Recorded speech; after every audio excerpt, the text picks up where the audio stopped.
और दिशा संभावनाएं ऐसा दिए हैं।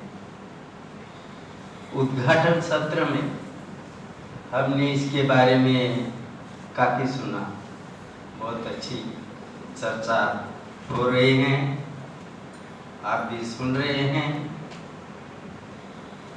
तो इसमें अच्छी चर्चा हो रही, इसका मतलब मैं क्या समझूंगा,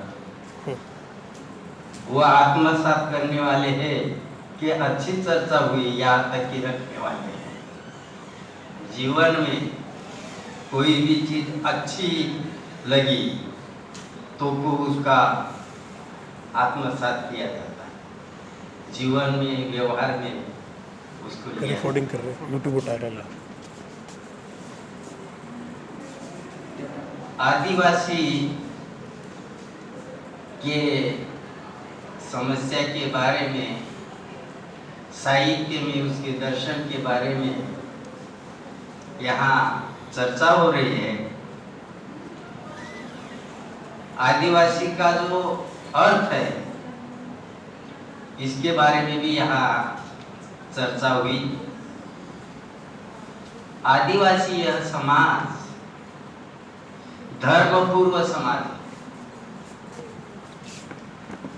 इस धरती पर जब सूर्य से कुछ टुकड़ा टूटा, उसके 9 टुकड़े बढ़ गए, वो 9 टुकड़े सूर्य की परिक्रमा करने लगे। वो 9 टुकड़े में मंगल, बुध, गुरु, शुक्र, शनि और ये पृथ्वी थी। ये टूटे तब तो आग का गोला था, लाखों बरस इनको ठंडा होने में लगा। उसके बाद में हवा पानी का निर्माण हुआ। हवा पानी निर्माण होने के पेड़ पौधों का निर्माण हुआ और पहला जीव इस धरती पर जन्म लिया, उसका नाम अमीबा ऐसे कहते हैं लोग, हमको भी पढ़े। अमीबा एक कोशिका जीव। उसके बाद में कई सालों बाद में मानव की उत्पत्ति हुई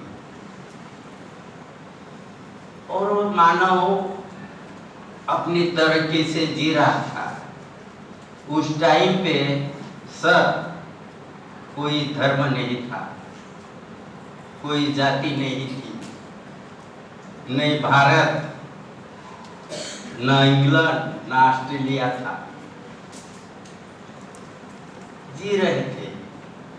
तो वो समाज में जो जी रहे थे, सब पूर्व में सब लोग आदिवासी थे। किसी भी प्रकार का ऐसा भेदभाव नहीं था, आदिवासी था। तो वो आज हम जो बात कर रहे हैं वो धर्म पूर्व समाज में जो आदिवासी जीवन प्रणाली से अपने जीवन जी रहा था, उस आदिवासी के बारे में हम यहाँ पर बात करें।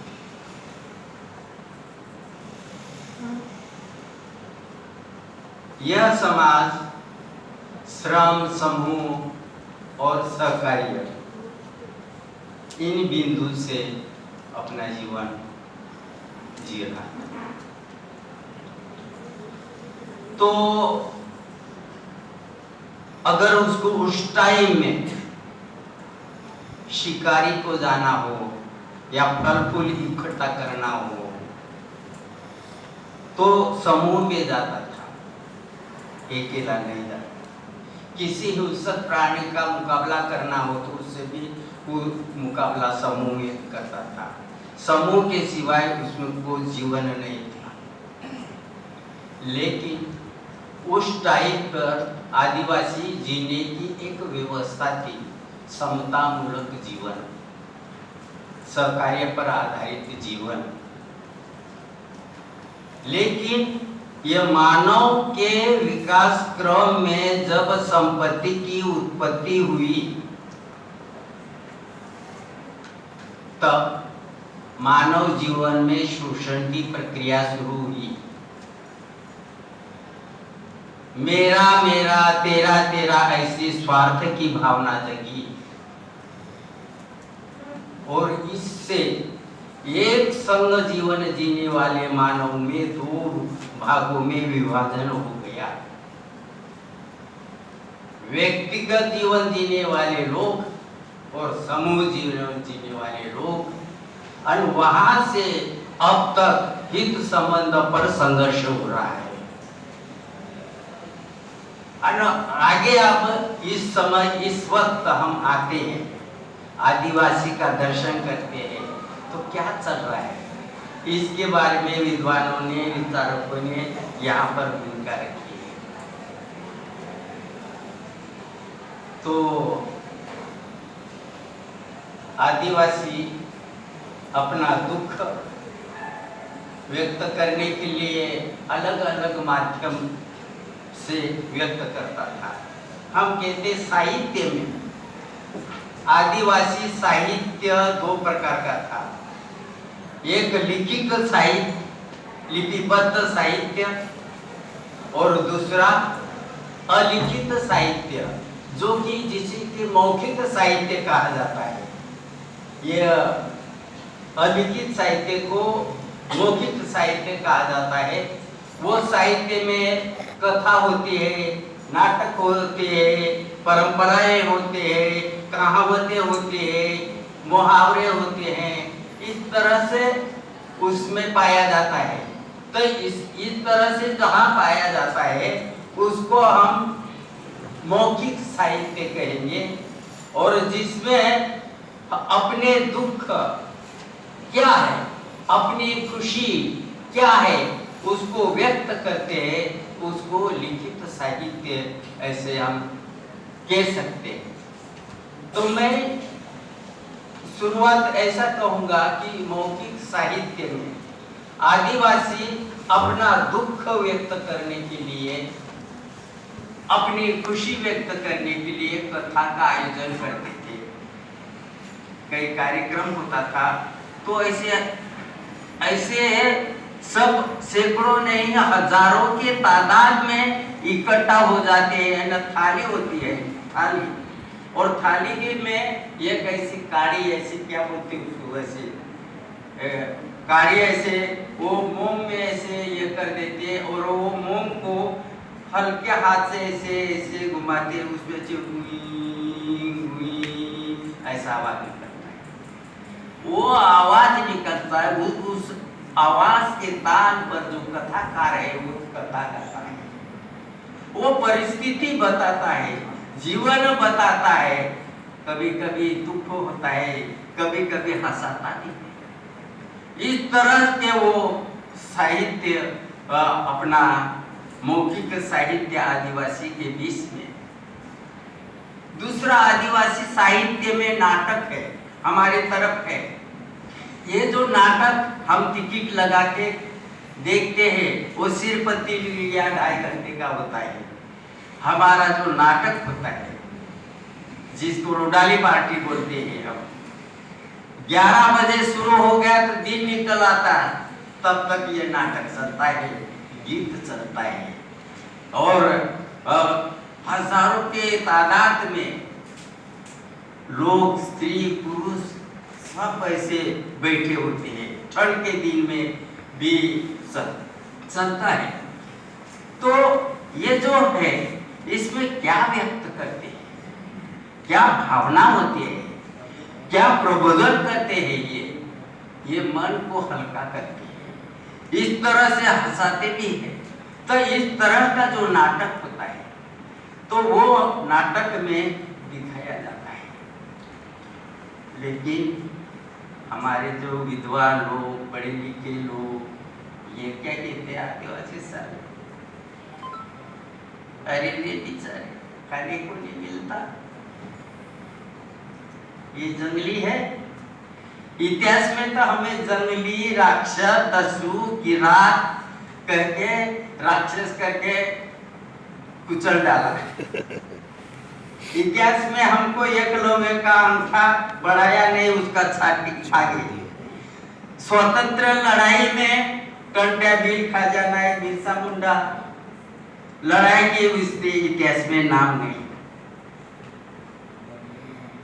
ये इंसानी नहीं है, ये इंसान नहीं है, ऐसा तरह से हमारी तरफ देखा गया है। परसों हमने अनुसूचित जनजाति आयोग के सदस्य हमारे नंदुरबार में आए थे, उनको हमने अपनी मांग के निवेदन दिया, उनको दिया। हमने एक मांग उसमें वनवासीकरण, ये हमको क्यों कहा जाता है इसके बारे में भी दिया, और रावण को तुम क्यों जलाते? एक इंसान दूसरे इंसान को जलाता है, ये ठीक नहीं। तब उन्होंने क्या कहा, ये गलत चीज को जलाई जाती, रावण को और दूसरे इंसान को नहीं जला जाती, ऐसा उन्होंने जवाब दिया। मैंने कहा गलत चीज को जलाए जाते तो हम भी जले हुए दिखाई देते, हम सब यहाँ बैठे। कौन है ऐसा जो ये नहीं काम किया है? इस तरह किसी को नीचे दिखाना और उसको दबा देना और कुचल देना, ये परंपरा रही है, ये व्यवस्था की परंपरा है। जो हमारे व्यवस्था को खत्म करके उनकी व्यवस्था सही सलामत चलती रहे, इसलिए ये सब कार्यस्थल उनका चल रहा है। हमको ऐसा भी कहा गया कि आदिवासी मुख्य प्रवाह में क्यों नहीं आते, ऐसे कहा गया ना। मैं कहता हूं उल्टा, आप सब पढ़े लिखे विद्वान लोग आदिवासी परंपरा में क्यों नहीं आते? क्या बात है, बहुत बढ़िया। क्यों नहीं आते? हमारे अभी बैठे जी व्यक्त किया, साहित्य ये मनुष्य केंद्रित होना चाहिए, रहता है। तो हमारा साहित्य में तो मनुष्य है, भावनाएं हैं, शब्दों तो सही। अरे उनकी भाषा नहीं समझती तो उनका जीवन और वो क्या बता रहे हो, क्या समझेगा तुमको? जिनकी भाषा तुमको आती नहीं तो उनकी भावना क्या समझेगी? इसके लिए दुभाषिक मंगाना पड़ेगा, और इतना समय नहीं है तुम्हारे पास। तो ये जो जीवन है, ये जीवन के बारे में आदिवासी साहित्यिक अब लिख रहे हैं। आदिवासी साहित्यिक लिख रहे हैं, उनके लिए मैं नाम कहूँ तो देश भर के जो साहित्यिक है, जैसे काफी नाम इस चर्चा सत्र में आ गए हैं, जैसे गंगा साई मीना, हरिराम जी मीना, हीरा मीना, शंभू मेड़ा, जितेंद्र वसावा गुजरात, बरखा गुजरात, वासवी किड़ो रांची, जसेंद्रा करकेटा झारखंड, महादेव टोपू झारखंड, पुष्पात्रा महाराष्ट्र, विनायक तुमराव, हेरिगे मलावी, दशरथ मडावी, बाबाराव मडावी, संतोष पावरा, भीमसिंग पवार, भीमसिंग मसान्या मध्य प्रदेश, तुकाराम धांडे, सुनील गायकवाड़, कुसुम आलाम, नजूबाई गावी, गोसा पेंड्रे, इतने सारे आदिवासी साहित्यिक में समाज में आत्मसम्मान का जो लड़ाई है, अपनी आत्मसम्मान का आवाज बुलंद कर रहे हैं। उन्हें परवाह नहीं कि हमारा साहित्य अगर हम लिखेंगे लोग क्या कहेंगे, सरकार क्या कहेगी, व्यवस्था के उसकी परवाह नहीं, हमें क्या चाहिए वो लिख रहे हैं। तो उनकी लेखनी को समझने की कोशिश करना चाहिए। जो समाज है, अभी शिंदे जी ने सवेरे के इसमें कहा कि आप पालघर जिले में जाइए, मोखड़ा में जाइए, जवार में जाइए। इसी तरह ये प्रदेश सिर्फ पालघर जिला नहीं है, नंदुरबार जिला भी है, गढ़चिरौली जिला भी है, ऐसा भंडारा जिला भी है, इधर भी है, ये शाहपुर ये भी है। तो ये जीवन है और आदिवासी जीवन बताया है कि वैविध्यपूर्ण जीवन है। कोई संस्कृति के ऊपर लिख रहा, कोई इतिहास के ऊपर लिख रहा, कोई सामाजिक प्रश्न पर लिख रहा, कोई शैक्षणिक प्रश्न पर लड़ रहा, कोई आरोग्य के स्वास्थ्य के इस पर लिख रहे हैं। हम एक इंसान है, इंसान को न्याय मिलना चाहिए, इसलिए लिख रहे हैं। अभी जो परंपरा है उस परंपरा का मैं यहाँ उल्लेख करना चाहता हूँ, फिर मैं बंद करूंगा। लेकिन जो परंपरा है, अभी हमारे यहाँ गांव में एक आदमी मौत हो जाती है तो सारा गांव उस दुख में डूब जाता है। कोई झाड़ू नहीं लगाता, कोई पानी नहीं भरता, कोई आदिवासी चूल्हा नहीं जलाता, सारा गांव उस दुख में डूब जाता है। और